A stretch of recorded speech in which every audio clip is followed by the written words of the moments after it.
हाय दोस्तों, कैसे हैं आप लोग। मैं गौतम सिन्हा आपका एसपीएस क्लासेस में स्वागत करता हूं। एसएससी सीजीएल जो 2023 में होने वाला है उनके लिए बहुत ही इंपॉर्टेंट क्वेश्चन, सेलेक्टिव क्वेश्चन लाए हैं जो लेटेस्ट प्रीवियस ईयर क्वेश्चन है, जैसे 2021 2020 समझे।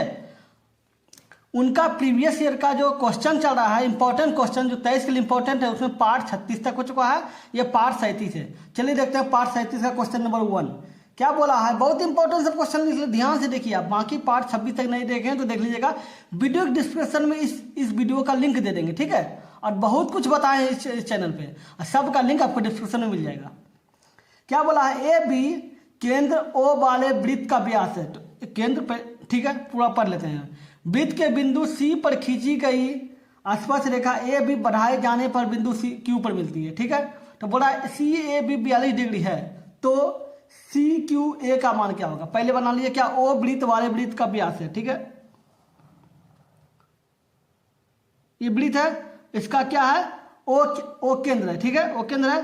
और ए बी जो है, ए बी केंद्र ओ वाले वृत्त का व्यास है। तो वृत्त का व्यास क्या है, ए बी वृत्त का व्यास है, ठीक है।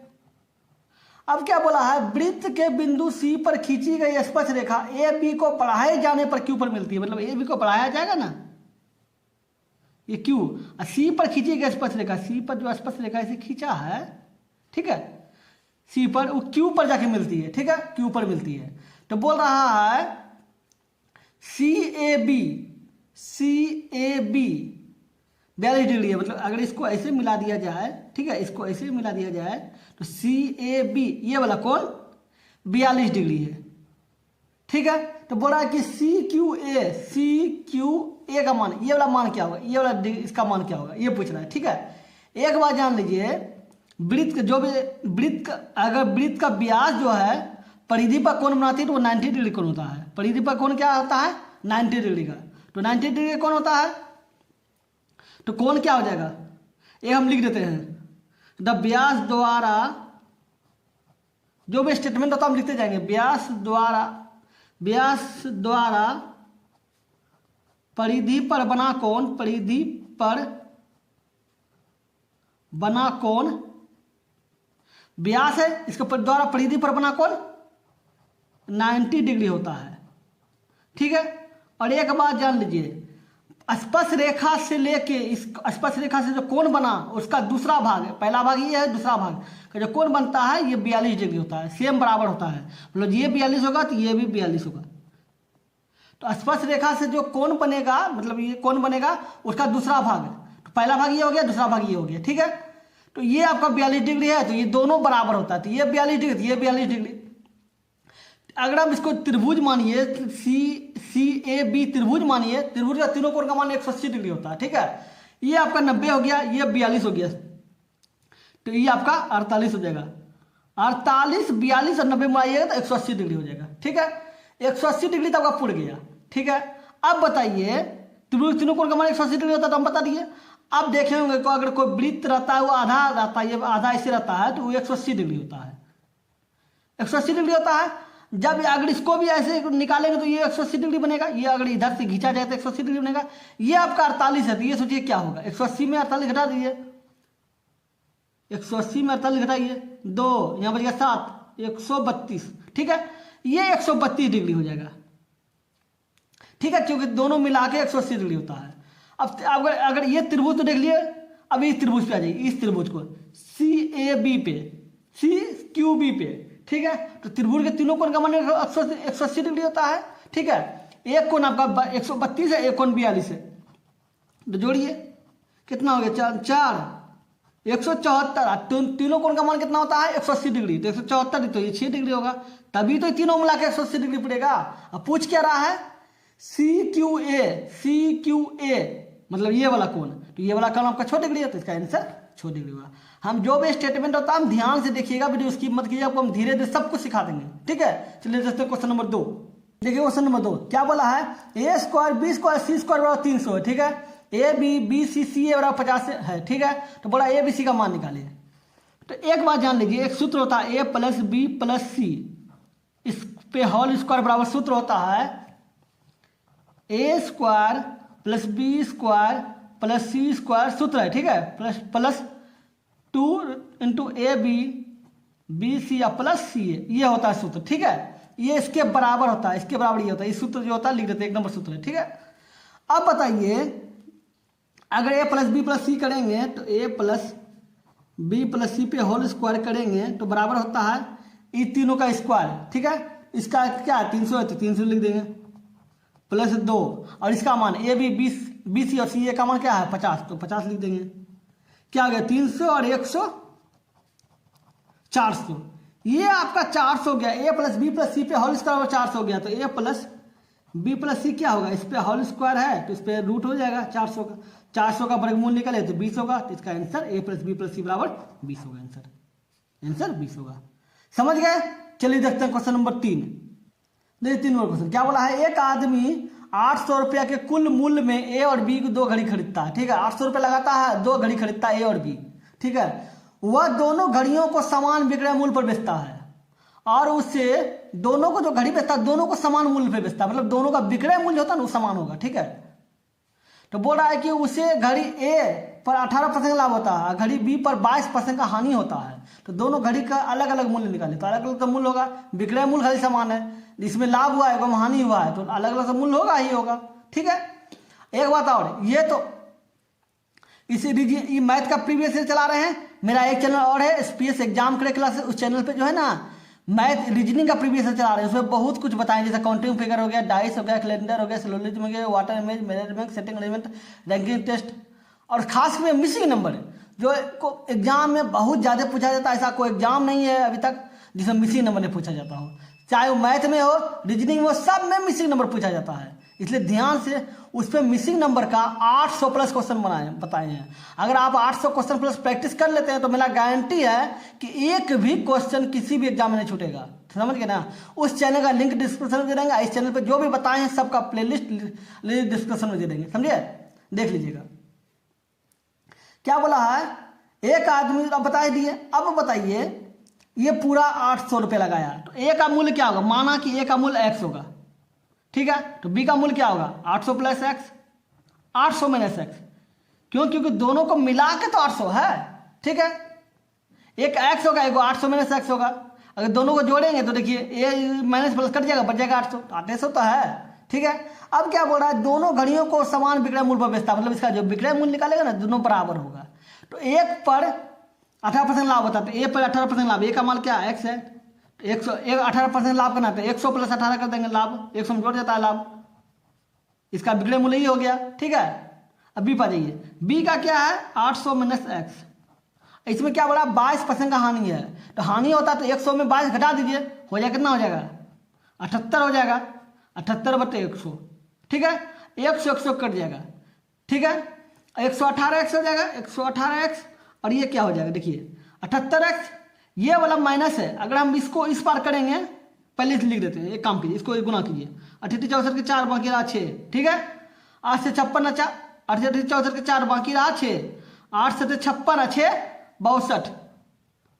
62 हो गया, 2 जीरो बटा दिए, 2 जीरो बटा दिए, अब माइनस 78x, ठीक है। ये माइनस इसको इधर करेंगे प्लस हो जाएगा, तो प्लस हो जाएगा, ये x है प्लस हो जाएगा, बराबर कितना हो जाएगा 624 00, ठीक है, जोड़िए 8 16 100 बाकी रहा 1, 7 1 8 1 9 और x 196 x बराबर ये आया 624, ये तो x बराबर क्या हो जाएगा, एक काम कीजिए इधर आ जाइए, भाग दीजिए, तो x बराबर क्या हो जाएगा 624 बटे 196, तो 196 से भाग दीजिए, तो 196 से भाग दीजिए तो 624, और ये देखा जाए तो कितना 200 है, 2 3 3 बार में कट जाएगा, 3 बार में आप खिला सकते हैं, 6 18 का 8 बाकी रहा 1, ठीक है, 9 27 है 28 28 का 8 बाकी रहा 2, 3 2 5, ये हो गया 6, यहाँ हो गया 3 36 हो गया, और ये कट गया 36 हो गया, ये 360 उतर गया, 360 उतर गया, तो 2 बार में तो नहीं खाएगा, तो 1 बार में खिलाइए,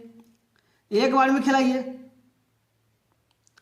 अब गौर कीजिएगा ये 1 जीरो होता है ना कि 2 जीरो, ठीक है, 196 खिलाइए, कितना आ गया 4 आ गया, यहाँ बच गया कितना 5 16 164 और क्या, और ये अगर 1 जीरो बैठेगा और ना 1 जीरो ही उतरा है, 1 जीरो और 1640 हो गया, तो आप इसको देखिए 7 से खाएगा, देखिए तो 7 से खाएगा 8 से खाएगा, पहले 1 से कम किया 8 से खिला के देखिए।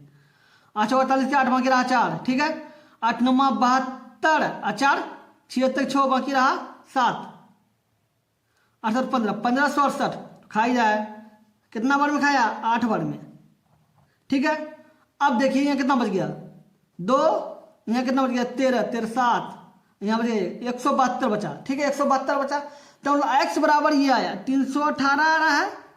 अब पॉइंट करके पॉइंट ही बैठेगा आगे खिलाएगा, ये होगा x बराबर ये हो गया। x को माने तो a को माने थे, ठीक है। तो देखिए अब तक काहे गुना भाग करेंगे ऑप्शन के अनुसार। देखिए a का मान 318 में कुछ है, देखिए तो ये देखिए एक देख रहे हैं 318 मान रहा है और 318 कहीं भी है, और देखिए 318 आप गौर कीजिए तो आप कहीं भी ऑप्शन में 318 नहीं है तो आँख मूंद के इसको ये मारिए ना, काहे दिमाग लगाएंगे गुना भाग करेंगे।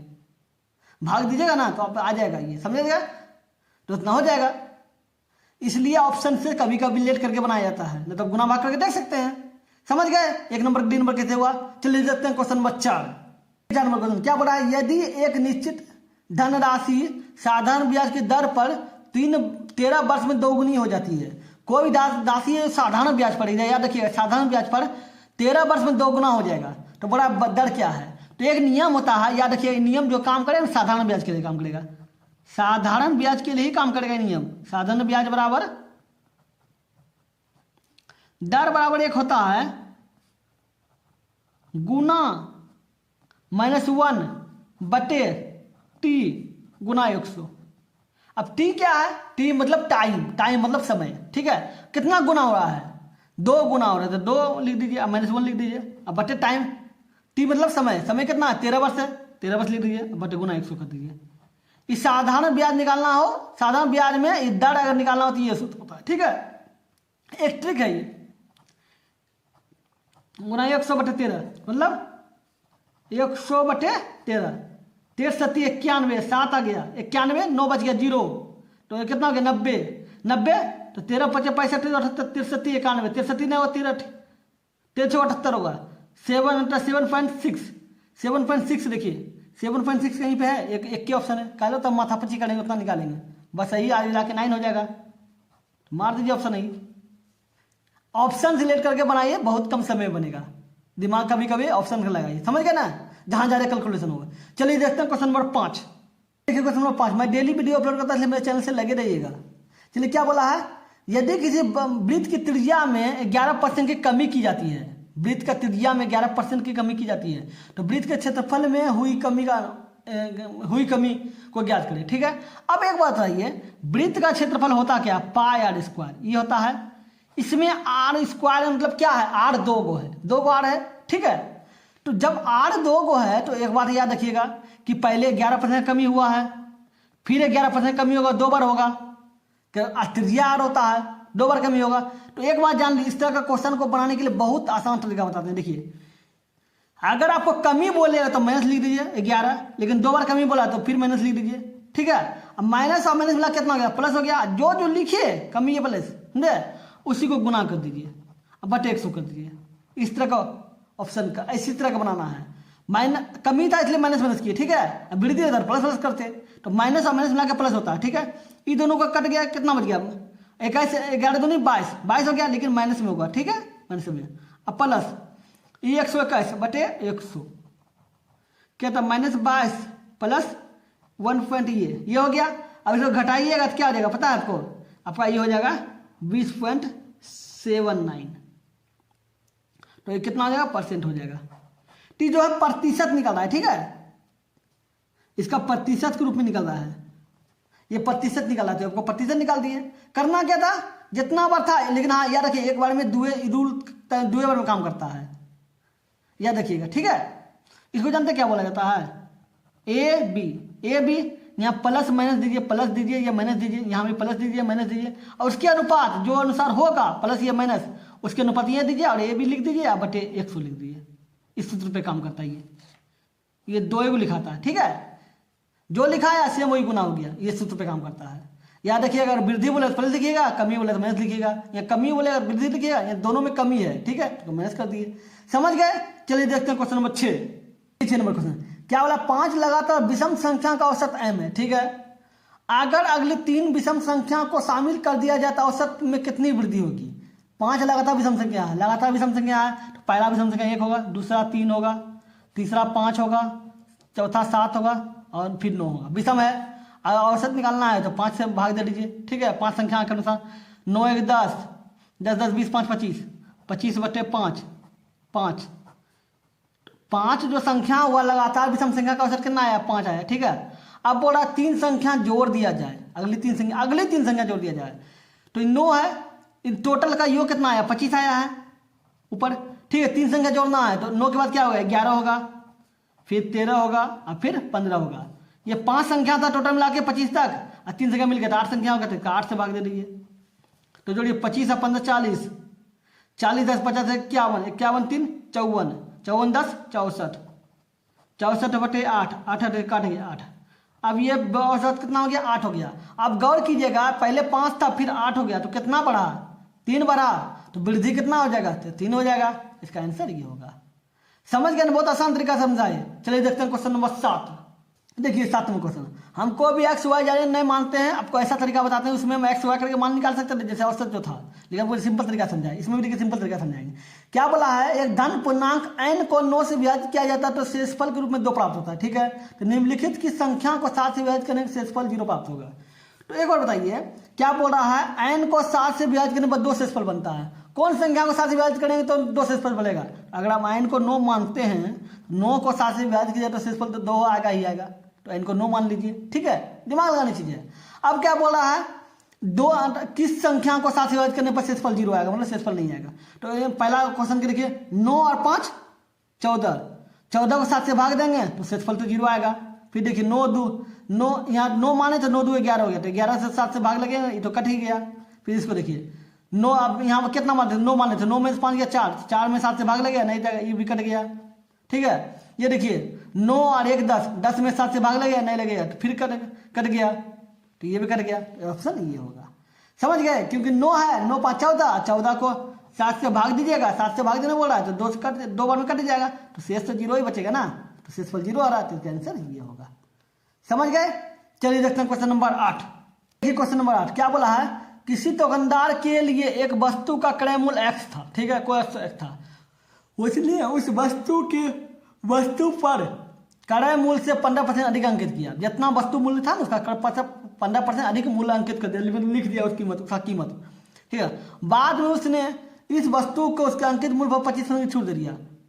बोल रहा है कि पहले 15% कीमत बढ़ा दिया, 25% छूट दे दिया, तो ये तो दिख ही रहा है कि हानि होगा, क्योंकि आप बढ़ाएगा 15%, घटाएगा छूट दे देगा 25%, तो हानि तो होगा ही होगा ना। लेकिन हम निकाल लेते हैं, क्रय मूल्य x है, ठीक है। अगर 15% का अधिक अंकित करेगा तो 100 + 15 कितना हो जाएगा? ये x है, ठीक है। एक काम करते हैं, x ऐसे लिख देते हैं, x गुना कर देना है 15 से, 15% अधिक है तो 100 + 15 115 हो जाएगा बटे 100, ये हो गया। अब क्या बोल रहा है? 25% छूट दिया जाए, 25% छूट है तो 100 में 25 घटा दिया 75 बचेगा, 75 बटे 100 काटिए, 25 दिया 75, 25 हो गया 100, ठीक है। काटिए 5 से 23 हो गया, ये 20 हो गया। तो इसको गुना कीजिए, x गुना इसको 69 हो जाएगा और इधर कितना 80 हो जाएगा। ये आपका विक्रय मूल्य हो गया 69/80, ठीक है। ये विक्रय मूल्य हो गया। आपका क्रय मूल्य है क्या? x है। अब जो दिख रहा है कि हानि हो रहा है तो हानि बराबर क्या होगा? क्रय मूल्य माइनस विक्रय मूल्य, क्रय मूल्य माइनस विक्रय मूल्य, ये होता है। क्रय मूल्य का क्या? x है, x में ये घटाइए 69 माइनस x, 69x बटे 80, तो 80 गुना x, 81 होगा, अरे इतना घटा देंगे तो 11x बटे 80, ये आपका हानि हो गया, ठीक है। तो अब बोला हानि, उसका हानि प्रतिशत निकाले, तो प्रतिशत हानि बराबर होता है हानि गुना 100, हानि गुना 100 बटे क्रय मूल्य, ठीक है। क्रय मूल्य हानि क्या है? 11x बटे 80 गुना 100 बटे क्रय मूल्य। क्रय मूल्य क्या है? x है, दिया हुआ है, ये x कट गया, 1 0 कट गया, कितना हो गया? 110 बटे 8, काटिए कितना बड़ा मिलेगा? 8 का 8, ठीक है। ये हो गया 3 30 हो गया, तो 8 3 24 बच गया 6 मतलब 60, 8 7 56 बच गया 4, तो 8 5 12 8 5 40, 13.75, इसका आंसर 13.75 पॉइंट के बाद 75 कभी नहीं बोलिएगा, 7 भाई बोलिएगा। पॉइंट के बाद कितना अंक रहेगा, 70 तोड़ के बोला जाता है, ठीक है, ना कि 75 बोला जाएगा 75। चलिए देखते हैं क्वेश्चन नंबर 9 नंबर क्वेश्चन। क्या बोला 3 sec थीटा प्लस 10 थीटा बराबर 7 है, तो बोला इसका मान निकाले। पहले आ जाइए क्वेश्चन पे, क्या बोला है 3 sec square theta plus 10 theta बराबर 7, ठीक है। एक सूत्र होता है सेक स्क्वायर थीटा बराबर 1 प्लस 10 स्क्वायर थीटा, ये होता है, ठीक है। तो सेक के स्थान पर क्या लिख दीजिएगा, 1 प्लस 10 लिख दीजिएगा, 1 प्लस 10 स्क्वायर थीटा लिख दीजिए, अब प्लस 10 थीटा लिख दीजिए, बराबर 7 हो गया, 3 हो गया, प्लस 3 10 स्क्वायर थीटा हो गया, अब प्लस 10 थीटा, ये प्लस है इसको अंदर करिए माइनस हो जाएगा, ठीक है। देखिए माइनस अब प्लस करने घट जाएगा, और ये 7 में से 3 गया 4, तो क्या हो जाएगा 3 10 स्क्वायर थीटा प्लस 10 थीटा और माइनस 4 बराबर 0। आप देख रहे हैं द्विघात ग्रुप में आ गया है, द्विघात ग्रुप में आ गया क्या होता है, इसको कीजिए 4 तिया 12, मतलब अब ये होगा 3 10 स्क्वायर थीटा प्लस 4 10 थीटा और माइनस 3 10 थीटा। 4 में से 3 गया 1 बचा, और 4 तिया 12 माइनस 4 बराबर 0, ठीक है। अब देखिए एक काम कीजिए 3 10 स्क्वायर थीटा, ये प्लस वाला माइनस वाला को इधर कर दीजिए ताकि 3 कॉमन ले सके, इसलिए मैं ऐसा कर रहे हैं, ठीक है। अब प्लस 4 10 थीटा माइनस 4 बराबर 0, ठीक है। तो 3 कॉमन ले लीजिए, 3 10 थीटा कॉमन ले लीजिए, तो क्या हो गया 10 थीटा हो गया, अब माइनस 1 प्लस में 4 कॉमन ले लीजिए, 10 थीटा माइनस 1, अब दोनों एक समान हो गया तो एक ले लीजिए, एक को निकाल लीजिए, 10 थीटा माइनस 1 एक क्या हो गया 3 10 थीटा प्लस 4 बराबर 0, ये हो गया। अब एक काम कीजिए, अब देख रहे हैं कि इसके बराबर अगर उधर जाएगा तो ये प्लस है, तो बराबर कुछ पाएगा तो माइनस हो जाएगा। एक काम कीजिए, इसको छोड़ दीजिए, इसको निकाल दीजिए, 10 थीटा माइनस 1 बराबर 0, 10 थीटा बराबर क्या हो जाएगा 1। आपको पता नहीं हम क्यों निकाले, क्योंकि अगर देखिए ये देखिए 3 10 थीटा है, ये बराबर प्लस है, ठीक है, इधर बनेगा तो माइनस हो जाएगा, माइनस हो जाएगा, तो 10 थीटा बराबर क्या हो जाएगा माइनस 4/3 हो जाएगा। तो मैं 4/3 को 10 का कोई मान होता है, कोई मान नहीं होता, इसलिए हम नहीं निकाले, ठीक है। अब 10 1 आ गया, 10 1 का मान 45 डिग्री होता है, क्योंकि 10 में किसका मान 45 डिग्री 1 होता है 45 डिग्री का, ठीक है। अब बैठा दीजिए cosec 2 theta plus cos theta बटे sin 2 theta plus cos theta. 2 theta वाला है, अब 1 थीटा वाला 45 45 90 हो जाएगा, cosec 90 degree plus sec cos 45 degree sin 90 degree plus cot 45 degree, cot 45 degree. इसका मान 1 होता है और इसका मान 1/2 होता है, √2 होता है, और इसका मान भी 1 होता है, और इसका मान क्या होता है, इसका मान cot का 45 डिग्री मान वही 1 होता है, ठीक है, इसका मान 1 होता है। इसका √2 प्लस 1 बटे √2, ठीक है, आइए 2 हो जाएगा, ठीक है। अब क्या हो जाएगा √2 प्लस 1 बटे 2√2। तो अगर हम ये देखिए नीचे सब आ रहा है √2 आ रहा है, तो एक √2 गुना कर दीजिए, क्या होगा √2 हो जाएगा, तो 2 पे जाएगा 2 प्लस √2 और 2 हो जाएगा, 2 4, तो 2 प्लस 2 ये और बटे 4, तो इसका आंसर ये हो जाएगा। समझ गए ना। चलिए देखते हैं क्वेश्चन नंबर 10 नंबर क्वेश्चन। क्या बोला है, किसी समद्विबाहु त्रिभुज का परिमाप 50 सेंटीमीटर है और उसका आधार 18 सेंटीमीटर है, तो बोला प्रत्येक समान भुजा की लंबाई निकाले। आपको पता है समद्विबाहु त्रिभुज जो ये होता है, समद्विबाहु त्रिभुज हम बनाते हैं, इसका दोनों भुजा बराबर होता है, समद्विबाहु आमने सामने एक भुजा, ठीक है। अब बोल रहा है कि पूरा का जो ये पूरा परिमाप है, मतलब ये तीनों भुजा का जो योग है, अगर इसको ABC मान लेते हैं तो 50 डिग्री है, ठीक है, ये 50 डिग्री है। अब बोल रहा है आधार 18 डिग्री है, तो ये 18 डिग्री है, तो टोटल मिलाकर 50 डिग्री होगा। अब वो बताएं कि समद्विबाहु त्रिभुज दोनों भुजा बराबर होता है, तो ये x मान लीजिए, तो ये x मान लीजिए, ठीक है, ये 2x हो जाएगा और प्लस 18, ये तीनों को जोड़ दिए बराबर कितना आया 50 डिग्री, मतलब 50 सेंटीमीटर, तो जोड़ दिए, तो 2x बराबर क्या करना हो जाएगा 32 सेंटीमीटर, ठीक है। तो x बराबर कितना हो जाएगा, कट जाएगा 16, तो तो 16 सेंटीमीटर, 16 एक्स बराबर 16 सेंटीमीटर, तो ये 16 तो ये 16, तो क्या पड़ा है कि समान भुजा की लंबाई, तो समान भुजा की लंबाई क्या है 16 सेंटीमीटर है, तो इसका आंसर 16 सेंटीमीटर होगा। समझ गए ना? चलिए हो गया। अगर वीडियो अच्छा लगा तो लाइक कर दीजिएगा, अगर अपने चैनल पे नए तो सब्सक्राइब करके ऑल में प्रेस कर दीजिएगा, ताकि जब भी वीडियो बनाए आपको नोटिफिकेशन मिल सके। चलिए फिर मिलते हैं अगले वीडियो में, गुड बाय।